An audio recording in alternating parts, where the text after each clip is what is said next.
उसके बाद सबसे ज़रूरी बात है कि दुश्मन को उसी की भाषा में जवाब देना चाहिए। तो और आज जो विपिन जी, ये आपको रोकना चाहता हूं, एक बार अपने दर्शकों को बता दूं कि राष्ट्रपति बनने के बाद ट्रंप का पहला पोस्ट आया है। पहला पोस्ट क्या है? वो लिखते हैं कि आखिरी सांस तक आपके लिए संघर्ष करूंगा, यूएस के मजबूत होने तक आराम नहीं करूंगा, सुरक्षित और समृद्ध अमेरिका बनाऊंगा।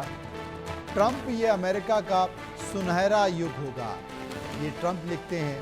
इन तमाम लाइनों का जिक्र उन्होंने अपने सोशल मीडिया प्लेटफॉर्म पर किया है और अपने भाषण में भी उन्होंने इस बात का जिक्र किया था, इसी तरह के संकेत दिए हैं।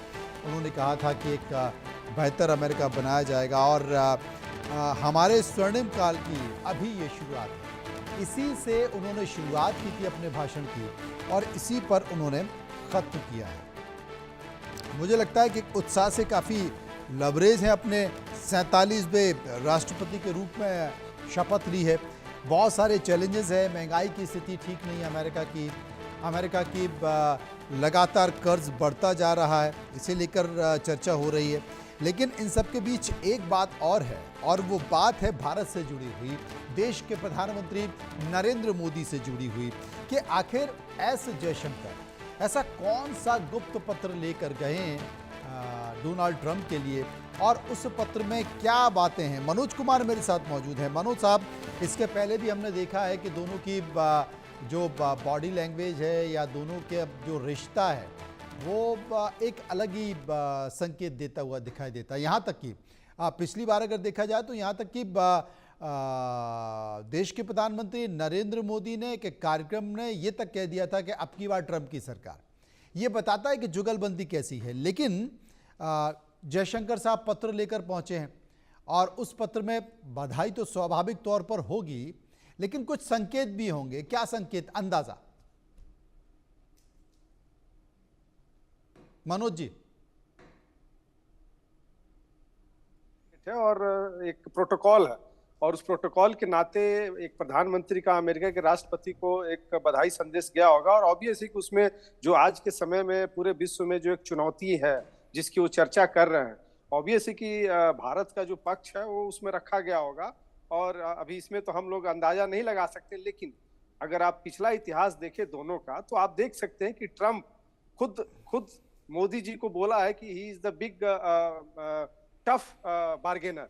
और तो आप समझ सकते हैं कि अभी इसके पहले हम लोग चर्चा कर रहे थे कि आज जिस प्रकार से ट्रंप की जो आर्थिक नीति है, जो उनकी इंटरनल चुनौती है, उसको किस प्रकार से भारत के साथ और चीन के साथ सामंजस्य बैठाएंगे, तो हम सबको समझना होगा कि भारत की विदेश नीति पिछले 10 सालों में जिस प्रकार से एक अटैकिंग मोड में है, जो कि अपने नेशनल इंटरेस्ट की बात करती है और कहीं पे भी झुकने का मतलब झुकने की बात नहीं होती है, बल्कि किस प्रकार से हम अपने इंटरेस्ट को पूरा कर सकते हैं। तो मुझे लगता है कि आज जिस प्रकार से हम सब जो एक आकलन कर रहे हैं वो ऐसा कुछ नहीं होने वाला है, क्योंकि अगर आप किसी भी नेशन का फॉरेन पॉलिसी देखिए तो एक दिन में नहीं बनता है।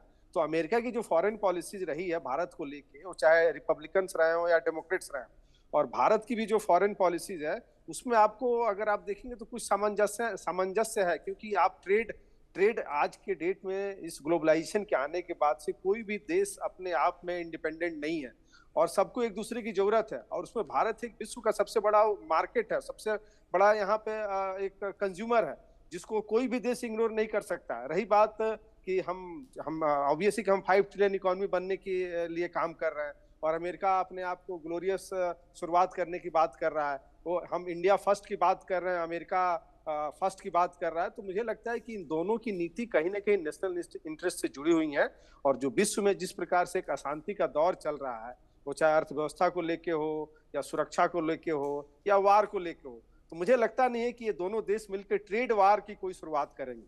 क्योंकि देखिए ये ट्रेड वार का जो खामियाजा हम सबको पिछले इतिहास में पता है कि पूरा विश्व किस तरीके से जूझा है और आज अमेरिका की भी जो स्थिति है, जिस प्रकार से उनके स्पीच में जो दिखा है, तो मुझे लगता है कि वो ट्रेड वार नहीं होगा बल्कि सामंजस्य की स्थिति अपनाई जाएगी। और नो डाउट भारत एक अहम भूमिका रहेगा, क्योंकि देखिए चाइना, नो डाउट अमेरिका के लिए चाइना एक खतरे का विषय है, लेकिन वो भारत को भी अगर अपना दुश्मन बना के अगर चाहे करने के लिए, तो मुझे लगता है कि फिर उसमें वो सफलता नहीं मिलेगी।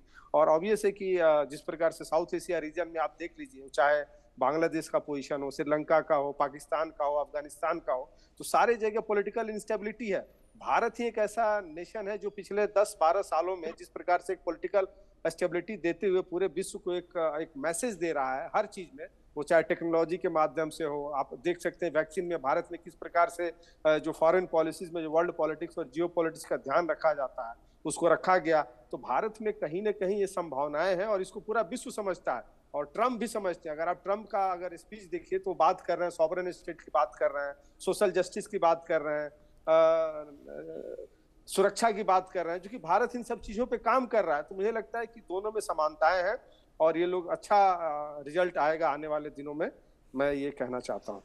बंसल साहब, क्या हथियारों की जो होड़ इस वक्त आप देखें, कई सारे संकेत हैं। मुझे लगता है रूस और यूक्रेन को भी कई साल हो चुके हैं युद्ध को लेकर, वहाँ से भी कोई ऐसी संभावना नहीं है। हालांकि ट्रंप ने कहा था कि 24 घंटे के अंदर इस युद्ध को ख़त्म करेंगे। इंतज़ार पूरी दुनिया को इसी बात का है।